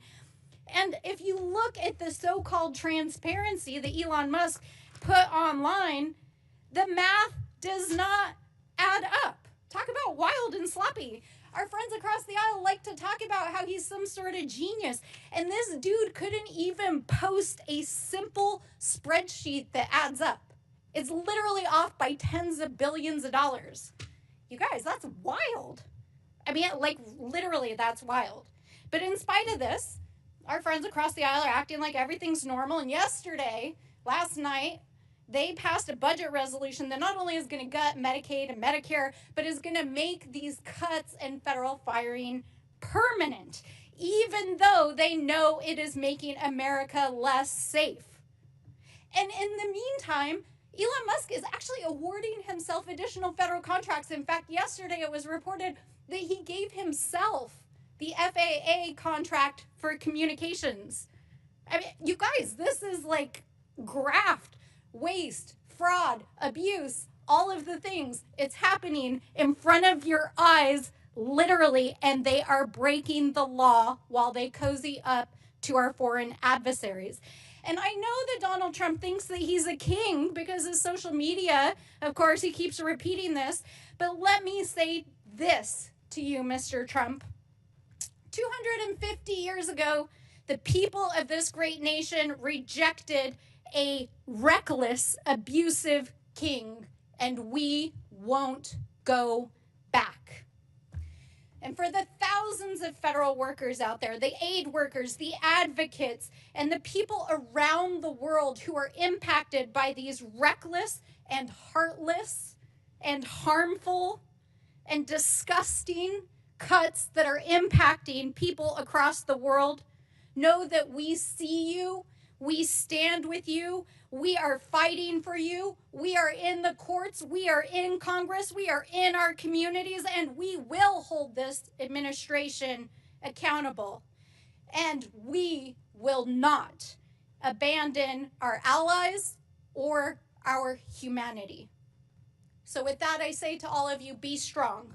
We will fight back. I now recognize myself for closing remarks. And threats against the President of the United States will not be tolerated by anyone. And the math does add up. The United States is $36 trillion in debt. $36 trillion. There's plenty of spreadsheets that show that. As a matter of fact, there's a debt clock. You can watch it continue to tick upwards every single day. In fiscal year 2024, the government spent over $1.8 trillion more than it took in. And in fiscal year 2025, the interest on our debt is expected to exceed $1 trillion. That's everybody. I don't care how you vote. The American people do not want to continue to fund these propaganda campaigns, regime changes, terrorist, LGBTQ initiatives, diversity, equity, and inclusion, and other Democrat globalist initiatives. And even if the people did want to continue supporting such causes, guess what? They can support them with their own money through private donations. Because the reality is, everyone, we are flat out broke. If the U.S. government operated like any other private business, which it should, by the way, it would be completely bankrupt and it would be out of business. Last year, we spent almost $2 trillion more than we took in. The United States government is not a charity, and it is not to be used and abused by the bureaucracy to implement the far left's agenda and impose it on the entire world. Again, 96% of all political contributions from USAID employees go to Democrat Party candidates or PACs. Perhaps that's why we're hearing all the complaining. The revolving door between USAID employees and NGOs that receive USAID funding is undeniable. Maybe we should consider investigating whether USAID funding has made it back to Democrat campaigns. Has it affected elections? The real questions the American people deserve to know answers to are these. Why are we funding 9 out of 10 news outlets in Ukraine? Why was former USAID Administrator Samantha Power visiting Hungary for the purpose of strengthening democratic institutions when Hungary is a country that is strongly democratic and members of the EU and NATO? Why was USAID co-funding joint programs with George Soros' Open Society to promote radical social agendas throughout the developing world? Why is USAID involved in the canceling of elections in Romania? Why is USAID involved in funding court changes in Albania that resulted in the prosecution of the Albanian opposition leader? Why is USAID funding censorship laws in Brazil to silence Bolsonaro? Why is USAID involved in funding the Syrian civil war?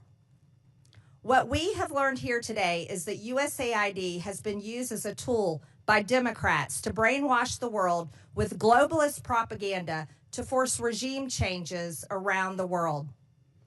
But if USAID funded terrorism that resulted in the death of Americans, then this committee will be making criminal referrals. Lastly, if this is the funding that has come from the USAID, the United States Agency for International Development needs to be abolished. With that and without objection, all members have 5 legislative days within which to submit materials and additional written questions for the witnesses, which will be forwarded to the witnesses. If there is no further business without objection, the subcommittee stands adjourned.